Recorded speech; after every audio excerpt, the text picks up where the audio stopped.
Most of you have a pretty fair idea of what a single guy's apartment looks like. It kind of looks like this.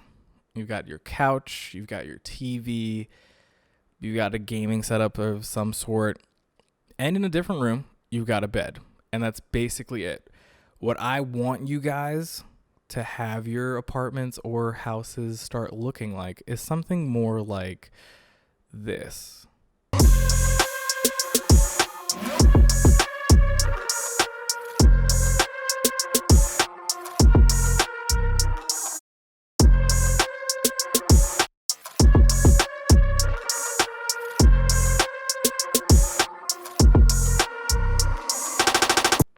Yeah. Run the intro.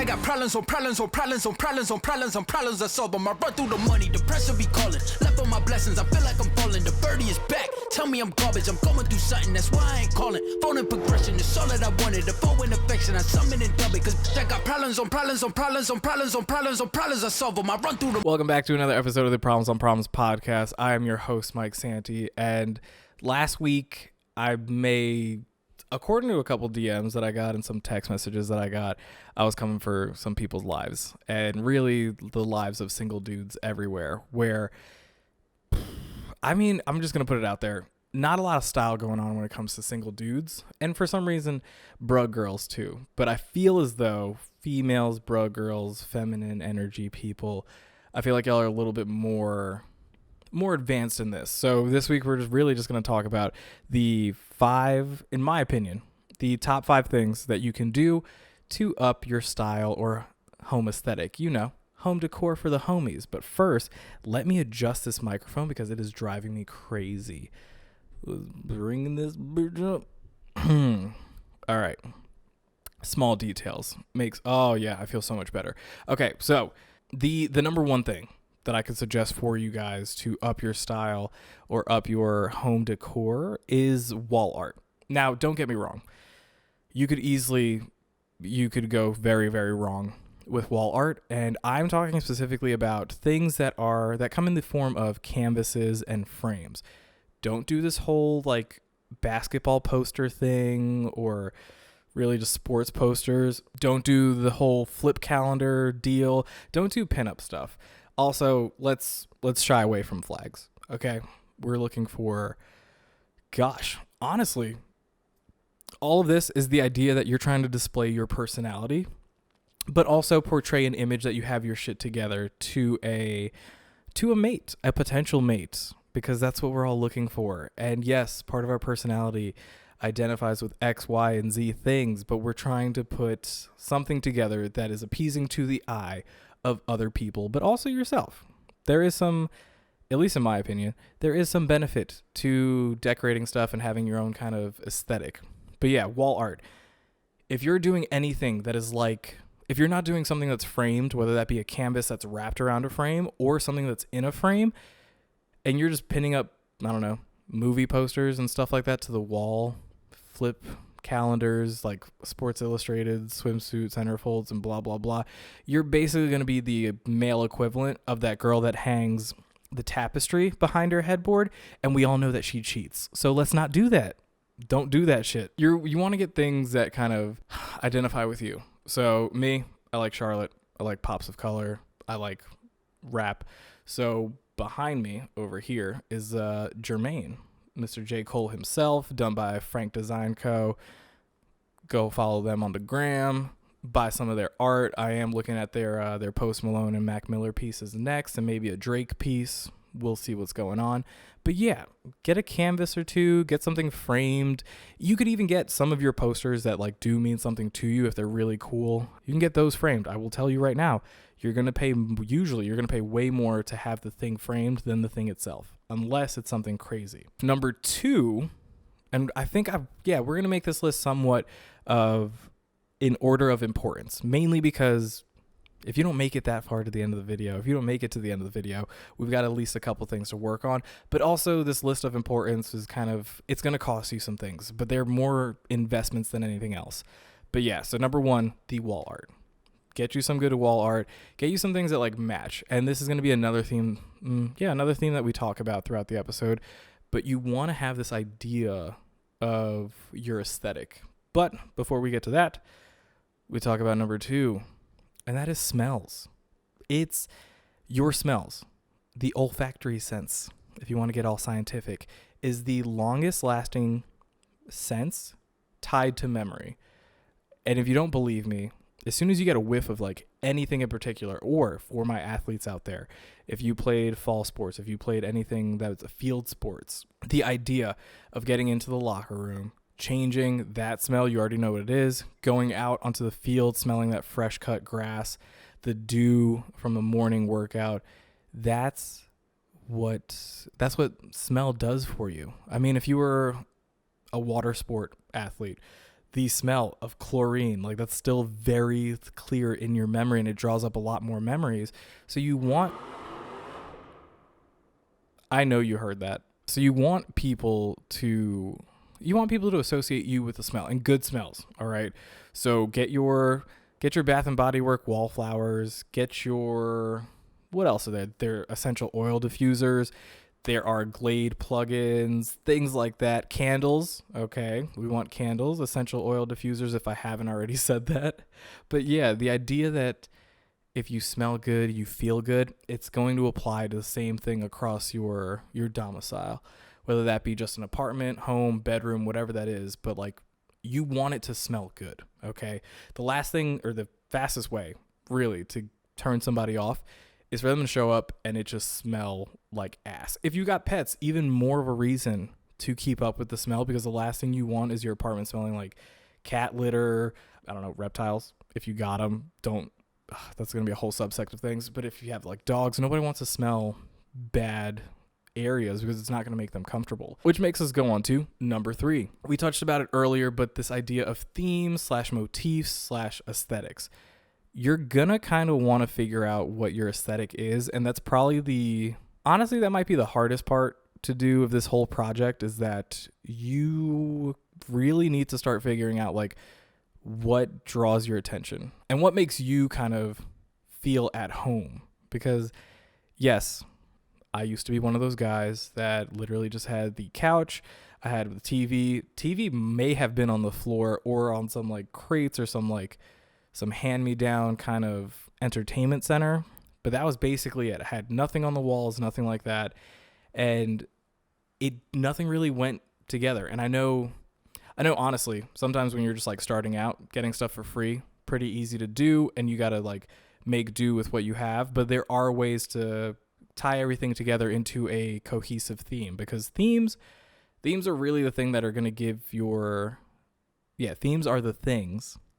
Themes are the things? I've lost now.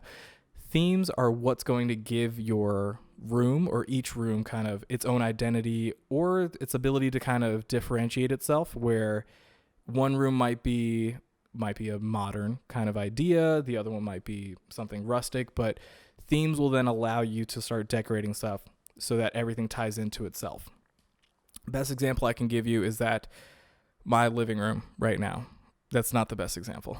But an example I can give you is that my living room predominantly is around the color kind of palette of black, gray, and white. Mainly because up until recently, I was really kind of focused on my living space having this modern feel. And I'm starting to kind of transition more into like a mid-century modern feel when it comes to furniture. So I started playing with like velvet chairs, and we'll get to that later. Started playing with like darker colored velvets, things like that, some gold accents, maybe marble pieces. But to not get too far away from the idea of themes or motifs, the easiest ones that I can think of, especially for guys to do, would be a modern theme or a rustic theme. Those two are probably the simplest when it comes to styles, that they're simple, they're easy to interchange, you can add things to them, and if you're going to play it safe like I did, if you're going to go modern, just stick to your grays, stick to your whites, and stick to your blacks. That way, it's going to be one of those kind of smooth transitions when you want to add in pops of color here and there. If you're going to go rustic, stick to I would say your tans material wise, stick to like your leathers, stick to metals, woods, things like that. You can still do that with the modern idea, but you definitely want to make sure that you have that at least going for you. And the reason why I say like those are the simplest themes to do is because a lot of things currently are geared towards a modern or a rustic kind of sense. And it's honestly one of those things where they're pretty classic, where I can say they're pretty classic because I've only been alive for like 30 years. Someone who's older than me be like, oh, that's brand new. That hasn't been around for X amount of time. But yeah, it's this idea of like either clean lines or some kind of rustic feeling where it draws you closer in. I will say the more rustic a place, the warmer the feeling, but also the more like outdoorsy the feeling. The cleaner the lines, the harsher the lines for a modern pick. It's going to feel a little bit colder, a little bit more kind of sterile. So just kind of play with that. For my advanced people, this is really for like the girls that are watching this right now, and the advanced guys. I say advanced, but don't look at me like that. You might want to go for like a mid-century modern. Mid-century modern has a lot of like play to it, but it's also very easy to mess up in my opinion. Same thing with bohemian.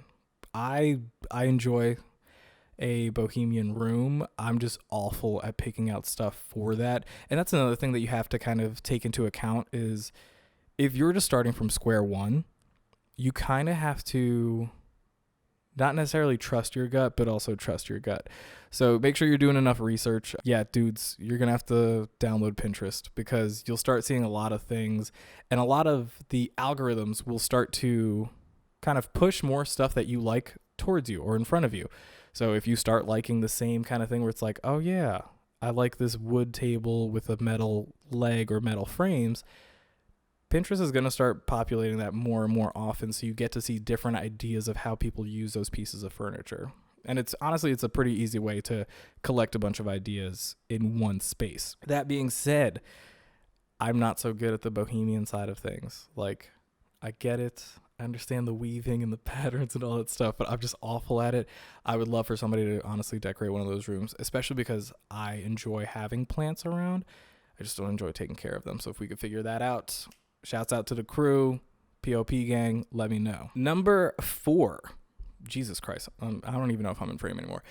Number 4, accent pieces. You heard me talk about them before in regards to like this chair, which is a very new installation, coffee tables, things like that. But really your accent pieces are going to be those things that have it's going to allow you to play with pops of color. It's going to let you introduce color into a space that may not have had color, or a different accent color to a color palette that was bland or just kind of monochromatic. So in this, you get to play. I would honestly use this time to play with like textures, fabrics, colors, all that jazz. For me in particular, the idea came during decorating for Christmas. I bought some new pillow covers. They were navy and gold. I liked the way they looked in the room. So I started buying stuff around that. Like I had switched out I switched out my coffee table that was very kind of a rustic modern kind of combination to more of a like a gold accented marble kind of piece. I went for this navy velvet chair, which honestly is probably my favorite thing ever. Shout outs to, you know who you are. Shout out to Abby. Abby, you picked this out in a Marshall's and sent it to me and said, hey, I think this is the chair that you're thinking about. And by all means, it was the chair that I was thinking about, the chair that I had described, but could not find anywhere within my price range, at least locally. Accent pieces kind of give you another thing is like, it's a conversational piece, and it doesn't have to be a piece of furniture. It helps if it's a piece of furniture because people are going to use that in the space. But even, and I mean like furniture as in like furniture to sit on or to relax on, but it could be anything. Like it could be a wooden or weird like driftwood live edge kind of coffee table if that's your vibe. It could be some weird bookshelf or entertainment center that doubles as like X, Y, and Z, but something that's going to really force conversation around this piece and give you something to talk about, because your rooms should be kind of centered around the idea of conversation and not your TVs. I know it's shocking, guys. Lord have mercy if you had to build conversational skills and talk about stuff. But yes, your rooms should be, oh gosh.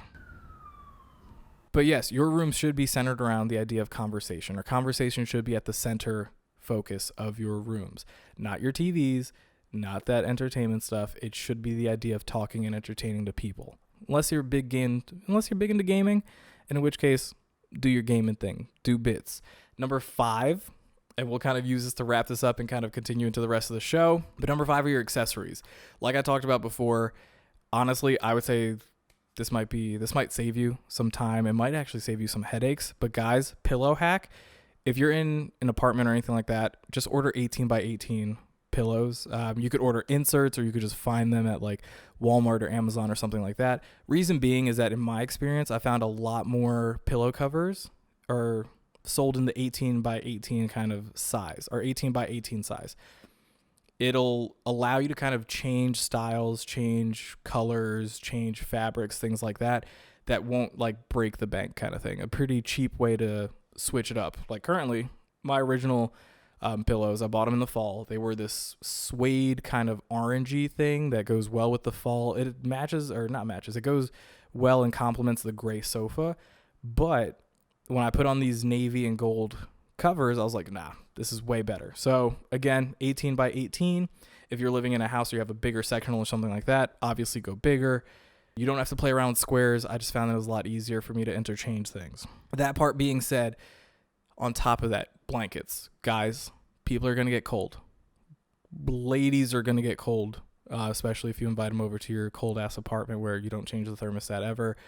But yeah, people are going to get cold. It makes it a little bit more comfortable when you have blankets. And I'm not saying go all out and have like this crazy oversized blanket or anything like that, but make sure you have something that keeps people warm. And lastly, the lighting. If you can't tell by now, this lighting over this shoulder is different than this lighting over here, and it's for a reason. Now, granted, filming wise, yes, that's in the background and it's warmer to add depth and all this stuff. And this is kind of like right in your face, but the warmer the lighting, usually it's going to foster a little bit more conversation, a little bit more entertainment kind of thing, because you get this warm glow that makes people feel comfortable. Whereas if you have harsh, cold lights or really bright lights, it's going to make that room feel a little bit, like I said, it's going to make it feel harsher. It's going to make it feel a little bit more sterile. And lastly, we can't forget these plants. Real or fake, you do your thing. It does give you like a touch of green in the area. So just think about that when you're moving forward. Like, add some pops of color, but for me, I will wrap myself out. I have nothing but fake plants. I have a like 4-foot fake sawgrass in this corner. I have some more fake sawgrass behind here. So all this other crap. Like, it's fake because it's low maintenance and it still looks nice to me. But with that, we'll take a break. We'll do the whole P.O.P thing. We'll come back and we'll talk about why y'all fucked up. P.O.P. hold it down. And we're back. So we're going to start off like we always do with the wrap up with the great debate. That being, last week we asked you, who is the better artist when it comes to making beats between the sheets? Is it Mr. Steer Girl, Trey Songz, or Mr. Let It Burn himself, Usher? And not per usual, this one was actually pretty close, especially with Valentine's Day just coming off of Valentine's Day weekend. It was a 50-50 draw. And because I couldn't let y'all just stay in a draw, I'm deciding to weigh in on this one. I'm going to go with Trey Songz, honestly. Now, granted, the reason why I'm doing that is because I'm a very single man. I feel like Trey Songz, he puts you in that mood, but he's also giving it to you a little dirty. Don't know how I feel about that. Whereas Usher feels like he's giving me a little bit more of a wholesome vibe, more of a make love kind of, this is the music you fall in love to vibe. Or if you're trying to blow it back out, to do it with some class, Trey Songz. I said what I said. This week, what is the most important area for someone to decorate? Is it their living space or their bedroom? Because a lot of these things a lot of the things or ideas that I gave you guys did go into a living space, but also know that like when you're buying things that match, that applies also to your bedroom. It's not like you went all out in your living space and then your bedroom just gets kind of leftovers. Think about stuff, do stuff purposefully, and kind of move with that energy. But yeah, what's the most important area for someone to decorate? Is it their living room or their bedroom? Y'all let me know. Lastly, let's see if we got time for this. Yeah, we can squeeze this in. The Friday follows. All right, first one being Charlotte Collective. Charlotte Collective is your alternative retail space in Charlotte with a bunch of local artists. Go check them out at Charlotte Collective. You can get a lot of things, especially for home decor. And on top of that, at Camp North End, another place. It's not just for food. You can also get a lot of things, especially from local artists, that really kind of help decorate your place, help make it seem like it's a little bit better. But with that, guys, don't forget to follow Problems on Problems podcast on Instagram. Don't forget to like, comment, subscribe to here. And don't forget to follow your boy at Mike Santi 18 on all social media. And like I say, guys, if it's not a good time, hope it's a good story. And I will see you next week.